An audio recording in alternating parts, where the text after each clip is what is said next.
barakna fi Rajab wa Sya'ban wa balighna Ramadan. Mudah-mudahan tidak beberapa minggu lagi, 1 bulan lebih lagi kita akan memasuki bulan Ramadan. InsyaAllah kita diberikan kehidupan oleh Allah untuk menempuh bulan yang sangat mulia. Amin amin ya rabbal alamin. Salawat dan salam tidak betul pula kita lupakan buat junjungan kita, yakni Nabi Muhammad sallallahu alaihi wasallam, dengan membacakan Allahumma salli ala sayyidina Muhammad wa ala ali sayyidina Muhammad, atau dengan membacakan Allahumma salli ala Muhammad wa ala ali Muhammad.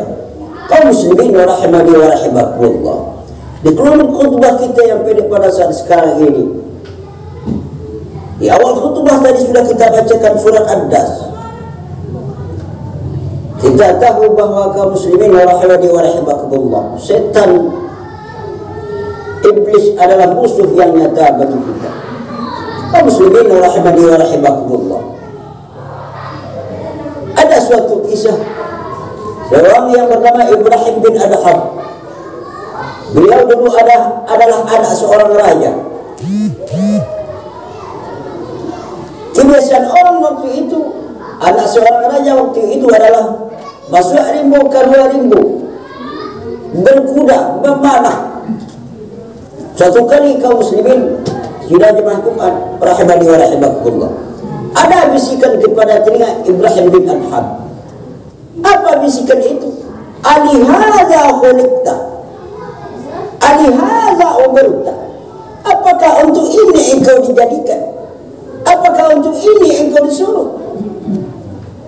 Mendengar bisikan itu, dia tinggalkan kerajaan Khurasan, dia tinggalkan kemewahan dunia, sehingga beliau menjadi ulama yang sangat besar di dunia Islam. Nama beliau sering disebut dalam kitab Ihya Ulumuddin, nama beliau sering disebut dalam kitab Safwatus Safwah. Suatu kali kaum muslimin rahimani wa rahimakumullah, datanglah seorang laki-laki pelaku maksiat kepada Allah Subhanahu wa taala. Bolehkah aku bermaksiat kepada Allah? Tidak salat, tidak puasa, tidak berzakat, tidak bernaik haji kalau sudah mampu. Kalau ada orang bertanya kepada kita, engkau adalah ahli neraka. Tetapi kaum muslimin rahimani wa rahimakumullah, orang yang arif bijaksana, Ibrahim mengatakan boleh, tidak usah salat Jumat, tidak usah salat 5 waktu, tidak usah puasa, disuruh dengan beberapa syarat. Kalau syarat ini terpenuhi, lakukanlah maksiat kepada Allah Subhanahu wa taala. Sebentar lagi kita akan masuk ke bulan Ramadan, tak usah puasa. Kaum muslimin rahimani wa rahimakumullah, yang pertama kata Ibrahim bin Adham kepada Jardah bin Rabi'ah adalah, "Idza aradta an ta'si Allah," apabila engkau ingin bermaksiat kepada Allah Subhanahu wa taala, "an takhtafi ma la yarakallahu fi." Lakukanlah maksiat itu di mana Allah tidak melihat engkau.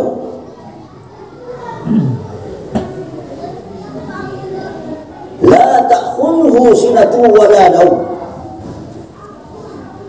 Sering kita baca di ayat kursi, Allah itu tidak mengantuk dan tidak pernah tidur. Kaum muslimin rahimani wa rahimakumullah, 24 jam kita diawasi oleh Allah, oleh malaikat kiraman katibin, kitabun marqum, dicatat, diperhatikan kita. Kaum muslimin rahimani wa rahimakumullah, terkadang di dalam hati kita menyatakan Allah Maha melihat, Allah Maha mendengar, Allah Maha basir, tetapi maksiat kita lakukan juga. Di dalam diri kita ada 2 bisikan. Yang pertama namatul malaikah, dan yang kedua adalah lamatus syaitan. Bisikan kebaikan dan bisikan kejahatan. Kaum muslimin rahimani wa rahimakumullah, begitu hebat syaitan untuk menggoda kita, apalagi kaum muslimin rahimani wa rahimakumullah. Di masjid pun yang paling suci, tempat beribadah kepada Allah Subhanahu wa taala, khutbah yang kira-kira 20 menit atau 25 menit maksimal, masih ada paling enak kita tidur di masjid. Siapa yang menggoda kita? Terkadang kita tidak mendengarkan khutbah. Tingkatan kita ada waktu khutbah ini, salat ini bertingkat-tingkat. Ada yang mendengarkan, ada yang tidur. Oleh sebab itu kaum muslimin rahmani wa rahimakumullah, alladzi yuwaswisu fi sudurin nas, membisikkan ke seluruh kita, bukan ke telinga, bukan ke mata, bukan ke hidung. Alladzi yuwaswisu fi sudurin nas, ke dalam hati kita. Kaum muslimin rahimani wa rahimakumullah. Yang kedua, kata Ibrahim bin Adham kepada Jarrah bin Rabi'ah adalah, "Idza aradta an ta'si Allah." Apabila engkau ingin bermaksiat kepada Allah Subhanahu wa taala, la fawqil ardillah, jangan lakukan maksiat itu di atas permukaan bumi Allah.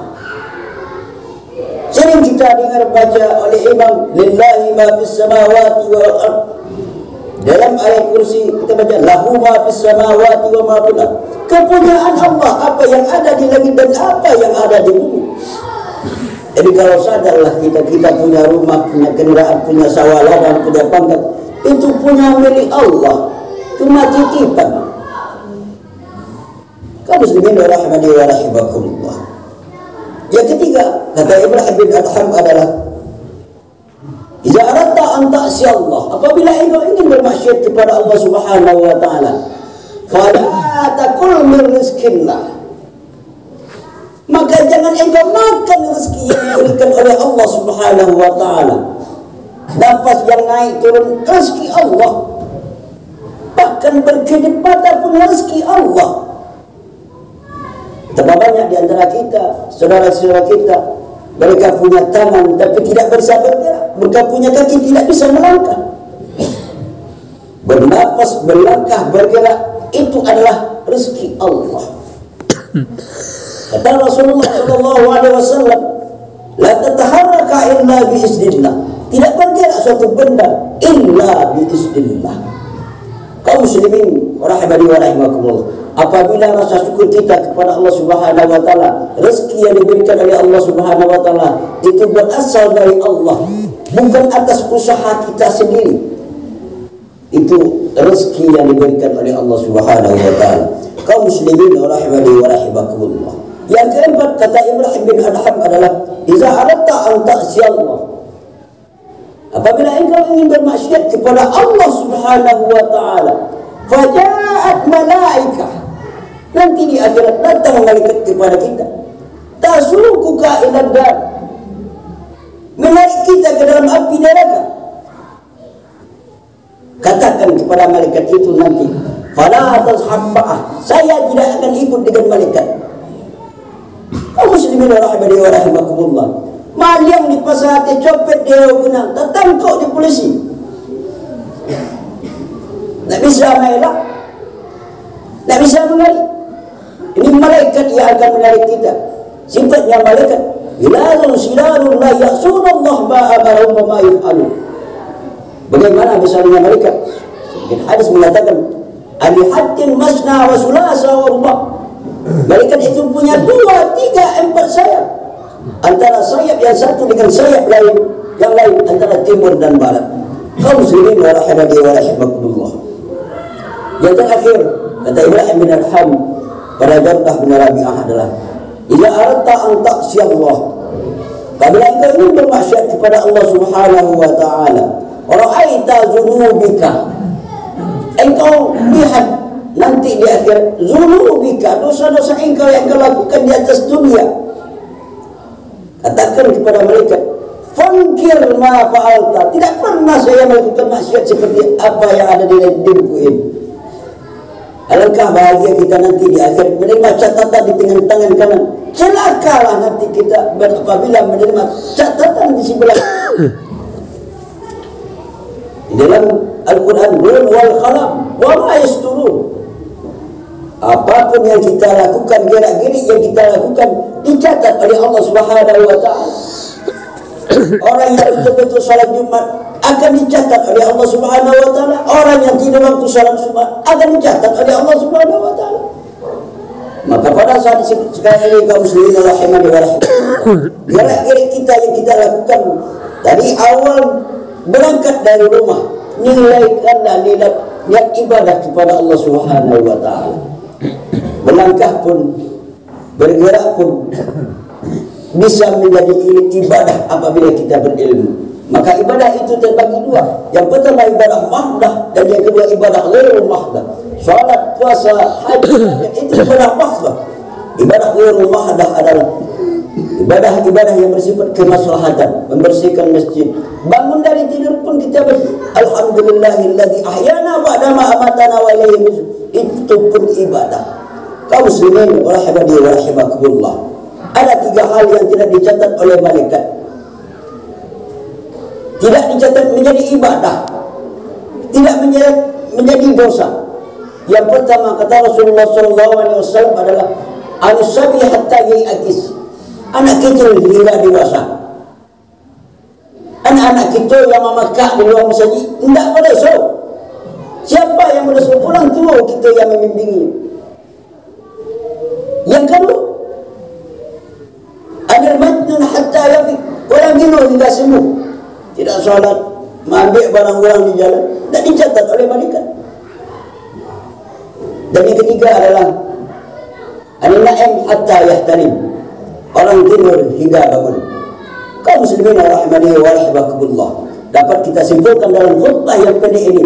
Yang pertama, lakukanlah maksiat kepada Allah Subhanahu wa taala.